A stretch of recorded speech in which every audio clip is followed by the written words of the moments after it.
Un instant, attends un peu, celle-là avec ma cravate n'est pas correcte. On y va.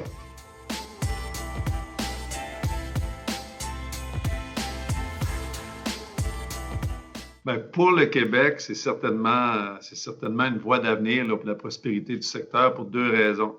Quand on parle d'automatisation, on parle de robotisation. Pour la transformation alimentaire, bien, un, c'est la question d'améliorer la compétitivité de nos entreprises. Puis deuxièmement, bien aussi, c'est d'améliorer notre potentiel d'autonomie alimentaire parce qu'on a 85 de ce qui est acheté dans les endroits d'alimentation, là, c'est des matières qui sont transformées. Alors, plus nos transformateurs vont être équipés pour offrir de la production, de la qualité puis de la quantité, bien, plus on a de chances d'avoir des meilleures capacités pour l'autonomie alimentaire du Québec. L'automatisation permet, dans un premier temps, oui, de répondre à des enjeux de pénurie de main-d'œuvre, hein, en automatisant justement des processus, puis en permettant à l'entreprise d'être quand même plus productive, donc d'améliorer sa compétitivité. Mais parallèlement à ça aussi, c'est que le fait d'automatiser des processus, ça fait qu'on devient moins dépendant aussi de cette main-d'œuvre-là. En même temps, ça crée des emplois qui sont davantage spécialisés, qui peuvent offrir des meilleures conditions de travail, une meilleure rémunération. Alors, c'est positif à plusieurs enjeux.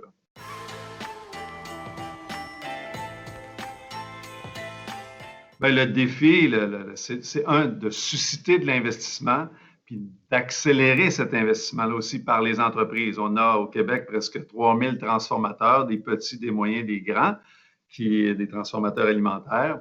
Alors, plus on va être capable de susciter de l'investissement, plus on a des chances d'augmenter la masse critique qui vont avoir suffisamment d'automatisation. Puis pour ça, bien, on a au ministère de l'Agriculture un programme qui s'appelle le programme de transformation alimentaire, là, robotisation et système de qualité, qui, depuis son apparition là, en 2018-2019, il y a au-dessus de 500 projets, 539 projets qui ont été financés puis qui ont généré des investissements de 550 millions.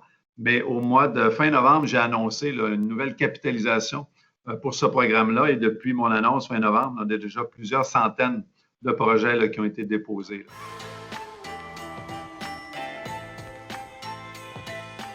Oui, bien écoutez, tout ce dont on parle, ça implique le développement de procédés, le développement d'automatisation, ça implique de mettre des nouvelles solutions en place, des nouveaux systèmes.